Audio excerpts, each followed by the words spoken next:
বর্তমানে একটি ব্যাপার লক্ষ্য করা যাচ্ছে প্রায় সকল জায়গায়, যে ভাই ভাই ঝগড়া হচ্ছে সম্পত্তির বিষয় নিয়ে।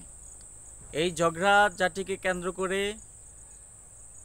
সমাজে সালিশ দরবার থেকে শুরু করে ইউনিয়ন পরিষদ, উপজেলা পর্যায়ে, তারপর উপজেলা পর্যায় থেকে কোর্ট পর্যন্ত চলে যাচ্ছে। অনেকে ডাইরেক্ট কোর্টে মামলা করে দিচ্ছে ভাইয়ের বিরুদ্ধে, এক ভাই অপর ভাইয়ের বিরুদ্ধে।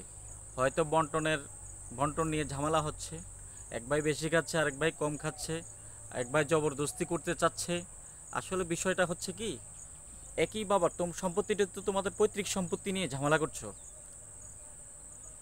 যে ঝামেলা করছে পৈতৃক সম্পত্তি নিয়ে ম্যাক্সিমাম ঝামেলাগুলো হচ্ছে।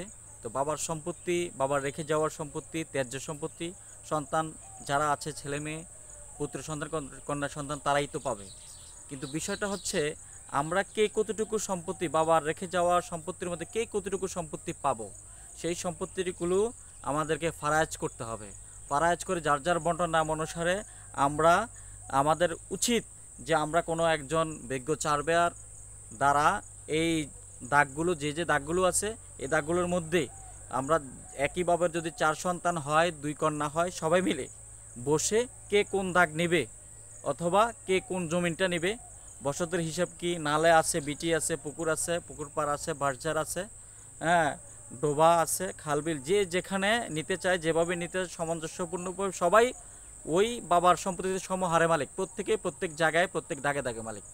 তবে হ্যাঁ, এই দাগে দাগে মালিক আগে সার্ভেয়ার দ্বারা পরিমাপ করো, নকশায় দেখে নকশার পরিমাণ কী আছে, সরজমিনের পরিমাণ কী আছে, খতিয়ানের অবস্থা কী আছে, পরিমাপ করে জমিনটিকে একটা অবস্থা নিয়ে এসে সিদ্ধান্ত বাইরা বসেই সিদ্ধান্ত নেওয়া যায় যে কে কোন প্লটটা নিতে চাচ্ছে, কে কোন প্লটটা, এক ভাই কোন প্লটটা নেবে, অন্য ভাই কোন প্লটটা নেবে, বা বোনের জন্য কোন প্লটটা রাখবে, অথবা সবাই একটা প্লটকে যদি 4 ভাই 2 বোন হয় সবার মাঝে সমহারে বন্টন করতে পারে। তবে যদি পরিমাণে কমে যায় তাহলে সবার মাঝে বসে আগে সিদ্ধান্ত নিতে হবে কে কোন প্লটটা নেবে, কে কোন পরিমাণ জমিনটা নেবে।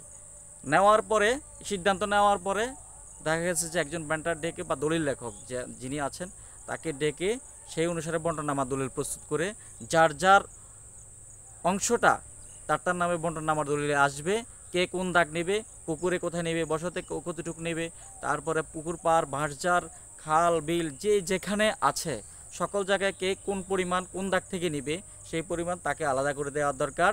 এবং বন্টননামা দলিল অনুসারে তার নামে একটা মিউটেশন বা নামজারি হয়ে যাবে, নামজারি খারিজ হয়ে যাবে। তো সেক্ষেত্রে ঝামেলা কম হবে। তবে আমরা কি করি, আমাদের এই ঝামেলাগুলোকে কেন্দ্র করে আমরা বিশেষ করে যারা মধ্যস্বত্বভোগী অথবা দেখা যাচ্ছে তৃতীয় পক্ষের শরণাপন্ন হই। শরণাপন্ন যদি এই জন্য হইতাম যে ভাই আমাদের ভাইয়ের মধ্যে ঝামেলা আছে, আমরা ঝগড়াঝাটি হচ্ছে, তবে ঝগড়াঝাটি আমরা চাচ্ছি না, আমাদের একটা সমাধান করে দিয়ে এগুলা করে দেন, বসে এটা না করে শুধু সাপোর্টেশনের জন্য যায়, তৃতীয় পক্ষ এবং মধ্যস্বত্বভোগী যারা আছে তাদের কাছে সাপোর্টেশনের জন্য যায়। এক ভাই আরেক ভাইয়ের সাথে ঝগড়া করছে, এই ভাই একজন মুরব্বীর ধরছে, ওই মুরব্বী কতটুকু সাপোর্ট দিতে পারে, শক্তি দিতে পারে, পাওয়ার দিতে পারে। আরেক ভাই আরেকজনকে ধরছে, সে ভাই ওই মুরব্বী থেকে, তার একটা পছন্দের মুরব্বী থেকে কতটুকু সাপোর্ট দিতে পারে, একদম ফাইট সৃষ্টি হচ্ছে। আসলে একই মায়ের পেট থেকে এই 4 ভাই 2 বোন জন্মগ্রহণ করেছে, তাদের সম্পর্ক ছোটোবেলা থেকেই মা একই প্লেট থেকে খাবার সবাইকে লোকমা দিয়ে খাওয়াই দিয়েছেন। তো দেখা গেছে যে আজকে বড় হয়েছে একই সাথে, একই ঘরে থেকে একই সাথে বড় হয়েছে, একই আলো বাতাসে বড় হয়েছে। তাদের স্বপ্ন ছিল একদিন সবাই ভাই ভাই মিলে নিজের পরিবারটাকে গুছাবে, মা বাবার কষ্ট দুঃখ দূর করবে, ভাই বোনদের কষ্ট দুঃখ দূর করবে।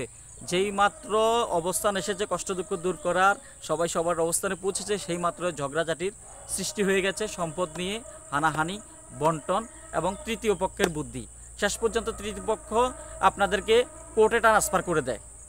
আপনাদের ভাইয়ে ঝামেলা, সম্পত্তি আপনার বাবার সম্পত্তি, আপনার বাবার সম্পত্তি আপনারা ভাই নেবেন, সম্পত্তি আপনারা যে মৌজায় বসবাস করেন হয়তোবা সেই মৌজায় আছে বা আশেপাশের মৌজায় আছে, কোর্টে তো আর সম্পত্তি নাই। হ্যাঁ, আপনি ধরেই কোর্টে যাবেন, কোর্টে শরণাপন্ন করে দেয়। আপনি সামাজিক সহযোগিতা নিয়ে আগে সিদ্ধান্ত নেন, নিজেরা পরিবারে দেখেন।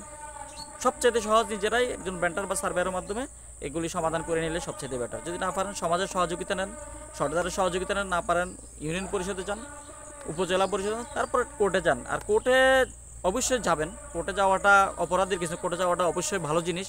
আপনার যখন সমাজে বিচার না, পরিবারে আপোষ না আসে, আপনি সমাজ সালিসি ব্যবস্থা যাবেন, বিচার ব্যবস্থা যাবেন। যদি ওইখানে কোনো অবস্থান না আসে, কেউ প্রভাবিত করে বা হস্তক্ষেপ করে এক সাইডে সমাধানের পক্ষে নাই, তাহলে আপনি ইউনিয়ন পরিষদে যাবেন। সেখানে যদি একই অবস্থা দেখেন, বিচারের কোনো অবস্থা ভালো না দেখেন, আপনি উপজেলা পর্যায়ে, না হলে আপনি সরাসরি কোর্টে চলে যেতে পারেন। তবে কোর্টে যাওয়ার আগে চিন্তা ভাবনা মানসিকভাবে ভালোভাবে মাইন্ড ফ্রেশ সেট করে নেবেন যে আপনাকে কোর্টে মামলা করার পর মামলাটা দীর্ঘদিন চলবে, অনেক সময় লিঙ্কার হবে।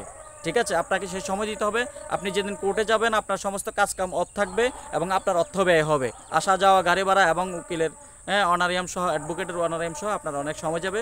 সুতরাং যখন অবশ্য কোর্টে আপনি সঠিক বিচার পাবেন, একদম সঠিক বিচার পাবেন, একদম ভালোভাবে আপনার সূক্ষ্ম বিচার পাবেন, তবে সেটা একটা সময়ের ব্যাপার। তো আপনারা ভাই ভাইয়ের বিষয় নিয়ে আমি মনে করি যে কোর্টে নিয়ে এত লং সময় ভাই ভাইয়ের বিরুদ্ধে মামলা দিলেন, ভাই ভাইয়ের বিরুদ্ধে ফাটাফাটি, দুইজন দুই দিকের অ্যাডভোকেট রাখলেন, উকিল রাখলেন, এটার চেয়ে যদি ঘরোয়াভাবে আপনারা মীমাংসিত হয়ে যেতে পারেন সবচাইতে ভালো, সবচাইতে উত্তম। এবং কোর্টও চায় যে হ্যাঁ ঠিক আছে, নিজেরা যদি আপোষ করে ফেলে কোর্টও সরাসরি সেটাকে মর্যাদা দেয়।